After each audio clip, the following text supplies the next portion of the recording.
안녕하십니까. 여러분을 성경의 제2세계로 안내할 성김은 박사입니다. 아시죠? 여러분의 성경 제2세계 공부의 필수품 구독과 좋아요, 알람 설정까지. 그리고 마음이 내키시는 분들은 자발적인 수강 회비 계좌를 알려드릴 테니까 후원을 부탁드립니다.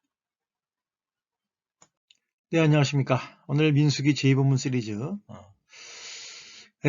약속의 땅에서의 제사지도라는 제목으로 민수기 15장을 살펴보도록 하겠습니다. 네, 약속의 땅에 들어가거든 이라는 제목으로 살펴보겠는데요. 특별히 이제 레위기 1장에서 6장에 나오는 제물들과 민수기 15장에 나오는 제물들을 한번 비교해 보도록 하겠습니다. 자, 문제 제기. 이건 한두 마디로 해결되는 문제는 아닌데, 네, 이 오경의 규례를 우리가 읽다 보면 우리는 어떤 불변의 이상적인 규례를 가정합니다.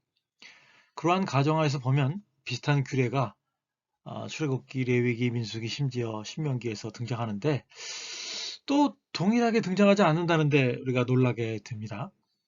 엄격하게 말하자면 사실은 그 원인에는 토라의 개념에 대한 혼란이 있고 고대 근동에서처럼 이스라엘에서도 규례가 자주 변하고 수정되고 또 지켜지지 않는다는 현상을 우리가 발견할 수 있겠습니다.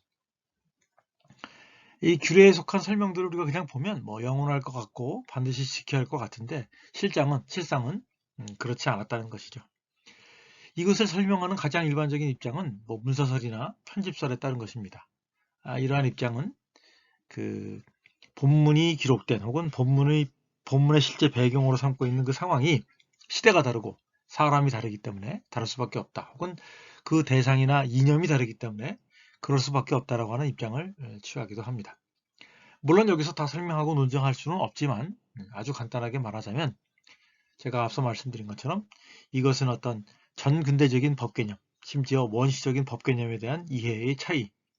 그래서 더 엄격하게 말하자면 고대 근동의 법관념이 무엇인가를 우리가 한번 생각을 해봐야 이와 같은 다양성, 혼란 그런 것을 해결할 수 있지 않을까 생각이 들고요. 약간 좀 책이 어려운 책이긴 하지만 추천할 만한 책이 하나 있습니다. 제프리 H. 티게이라는 분이 쓰신 Empirical Models for Biblical Criticism이라는 책입니다. 이분은 JPS 토라 코멘터리 시리즈에 신명기를 쓰신 분이기 때문에 여러분들이 혹시도 관심 있으신 분들은 같이 한번 살펴보시면 좋을 것 같고 제가 들은 얘기로는 JPS 토라 시리즈 중에 일부가 코멘터리 시리즈 일부가 번역되고 있다는 출간 예정이라는 얘기도 있어서 이걸 좀 생각해보고 계시면 좋을 것 같습니다. 자, 가나안 땅에 들어가서 지켜야 할 제의규례에 대한 내용입니다. 이스라엘이 가나안 땅에 들어가서 실제로 행했던 제의는 어땠을까요? 즉, 광야의 제의와 어떤 차이점이 있었을까를 심각하게 고려하게 됩니다. 물론 관련된 본문은 많지 않지만 그 언급이 흥미롭습니다. 신명기 12장 1절에 보면 내 조상의 하나님 여호와께서 내게 주서 차지하게 하신 땅에서 너희가 평생에 지켜야 할 규례와 법도는 이러하니라. 특이하게도 여기에서는 정화제와 배상제를 제외한 나머지 3대 제물이 심지어 술제물이나 11조와 기타 업물들에 대한 언급이 등장한다는 거예요. 이러한 말씀드린 것처럼 우리가 레위기 1장에서부터 6장의 규례를 생각하고 있다면 그러한 점에서 우리가 민수기 15장을 생각해보는 것도 중요하지 않을까 생각이 듭니다. 특별히 2절에 보면 너희는 내가 주어 살 땅에 들어가서 라고 말하고 있습니다. 여기에서는 이제 배상제물을 제외한 레위기의 4대 제물, 심지어 술제물을 포함한 기타 허물들이 여기에 등장한다는 겁니다. 그래서 물론 이제 갈 길은 멉니다. 제가 지금 레위기를 그 번제 지금 정리했잖아요, 새롭게. 물론 이제 레위기 바깥에서의 번제에 관한 것도 지금 정리 중에 있긴 한데 지금 아직 마무리가 안 돼서 못 올리고 있습니다만. 그래서 이제 레위기에 나와 있는 개인이 드려야만 하는 혹은 어떤 특정한 때에 드렸던 제사 지도를 또 쭉 한번 살펴보고 해야 하는데 그것을 한 번에 이어서 하긴 좀 그렇고 그래서 이것저것 지금 설명을 드리고 있습니다. 예, 그 점을 좀 생각해 보시면 좋을 것 같아요. 네, 민수기 15장에 있는 희생제물 규정은 단락상 세 가지로 나뉩니다. 이스라엘이 시내산에서 언약을 맺을 때 주어졌던 제2규례와 그곳을 떠날 때 주어졌던 보충규례에 이어서 약속의 땅에 들어가서 드려야 할 희생제물 규례가 여기에 등장을 합니다. 예, 이것이 등장하는 15장은 14장하고 또 관련이 있는데요. 14장은 12명의 정탐꾼을 파송한 사건 이후에 벌어진 말씀으로서 그로 인해서 이제 40년이라는 방랑의 광야라는 배경이 아니라 배경에도 불구하고 그죠? 예, 이스라엘의 하나님과의 교제는 가나안 땅에 들어가서도 계속 이어진다는 점을 의도하고 있는 규정이라고 할 수가 있겠습니다. 그래서 광야에서 주어진 것들 그리고 가나안 땅에서 행해야 할 규정 관계의 비교를 보면서 생각해 보면 좋을 것 같습니다. 자, 첫 번째 단락이죠. 소나 양이나 염소로 드리는 제물이다. 화제나 번제나 서원을 갚는 제사나 낙헌제나 정한 절기에 소나 양을 여호와께 향기롭게 드릴 때 이 개정개혁이죠. 이건 오역입니다. 오히려 서원제나 자원제나 축제 때 바치는 제물, 즉 번제나 나눔 제물이나는 번제단에서 모두 불에 살라 혹은 음식 제물로 여호와께 바쳐야 한다. 소떼와 양떼 가운데서 골라 바치되 향기를 풍겨 주를 기쁘게 해드려야 한다라고 하는 거죠. 이 절기 제물의 특징은 그 민수기 28장, 29장에도 나오지만 향기를 내는 것에 대한 강조가 나타나고 있습니다. 즉 다양한 용도, 서원, 자원, 절기용으로 드리는 전체를 태우는 번제물이나 일부를 태우는 나눔예물 모두가 그 향기로 하나님을 기쁘시게 하는 것이다 라고 얘기를 하고 있어요. 여기서 이제 나눔 제물 가운데 감사로 드리는 제물에 대한 얘기가 없는데 보통은 이제 자원에서 드리는 나눔 예물에 동반돼서 나타나는 경우도 있기 때문에 뭐 특별하게 빠진 거냐, 그 다음에 뭐 포괄적으로 빠진 거냐, 뭐 그런 논란이 있을 수는 있습니다. 자, 약간 좀 제가 살펴봤는데요. 1절부터 16절부터 살펴볼게요. 이러한 규례는 형식이죠. 형식은 민수기 28장과 29장에 나오는 매년의 절기율에 공동체의 공적인 제사와 일맥상통합니다. 모든 제물은 기름을 섞은 고운 가루와 밀가루겠죠. 포도주와 함께 드립니다. 그 양은 희생 짐승의 크기와 가치에 따라 달라집니다. 양 혹은 염소는 10분의 1 에바, 곡식이죠. 4분의 1 흰 포도주를 드리고 순양은 10분의 2, 5분의 1이죠. 에바와 3분의 1 흰, 그 다음에 소는 10분의 3 에바와 2분의 1 흰을 드리도록 하고 있습니다.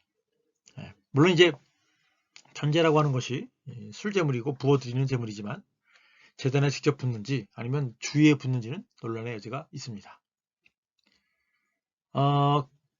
개인이 자발적으로 드리는 경우, 개인이 의무적으로 드려야 되는 경우를 말하고 있는 레위기 1장에서 6장과는 달리 민수기 15장에 나타나는 이러한 복합적인 형태는 특별히 첫 곡식단, 초막절, 나시린의 제사에도 나타납니다. 그러니까 이 제물과 곡식과 포도주를 함께 드리는 거 말씀드리는 거죠. 이것은 공공의 제사 혹은 절기제사의 특징인 것으로 나타납니다. 게다가 이 이스라엘 가운데 거하는 이방인들도 마찬가지의 제물을 드려야 된다. 이렇게 얘기를 하고 있습니다. 첫 소산 규례는 신명기 26장을 참조하시고요. 11조에 대해서는 신명기 14장을 참조하시기 바랍니다. 자, 이제 희생제물 규정 17절에서부터 21절을 살펴볼게요. 여기서는 거제, 투르마에 대한 얘기가 나옵니다. 너희는 내가 인도하는 땅에 들어가거든 그 땅의 양식을 먹을 때에 여호와께 거제를 드리되 곡식을 취소하여 먹을 때 그것을 야훼께도 선물, 투르마로 드려야 한다는 규정입니다. 물론 이제 곡식을 취소할 때도 그것을 드려야 합니다. 천열매나 뭐 곡식제물 같은 경우에. 그러나 이제 추수를 해서 처음으로 빵을 만든 때 그 반주 가운데 하나를 떼어서 제사장의 소득처럼 민수기 28장 8절 32절에 나오죠. 여호와께 드려야 한다고 규정하고 있습니다. 앞서 말씀드린 것처럼 이 곡식제사의 특징이라고 한다면 광야 생활에서는 이제 추수를 할 수 없었기 때문에 약속의 땅에 들어가서야 비로소 행할 수 있는 규례였다고 하는 겁니다. 물론 이제 광야에서 절대로 곡식제사를 드릴 수 없었다는 것은 아니고요. 만약에 이제 곡식을 갖고 있었다면 드릴 수 있었겠죠. 그러나 이제 원활한 공급이 잘 안 될 경우에는 곡식제사는 드리기가 어려웠다라고 하는 겁니다.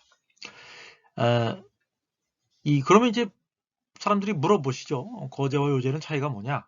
거제와 요제라는 게 어떤 특별한 제물이냐, 뭐 제사냐라고 하는데 사실은 거제와 요제라고 하는 것은 이제 뭐 전통적인 번역에서는 뭐 좌우로 흔든다, 위아래로 흔든다라고 하는 뜻이긴 하지만 이 거제와 요제는 그 차이가 뭐냐 그러면 이제 요제라고 불리는 트루파는 회막 안에서 정해진 예식 가운데 하나님께 드려지는 것이라고 한다면 트루마는 회막 밖에서 특정한 예식 없이 하나님께 드려지는 그것을 의미하는 정도에서 차이점이 있다고 하는 거죠.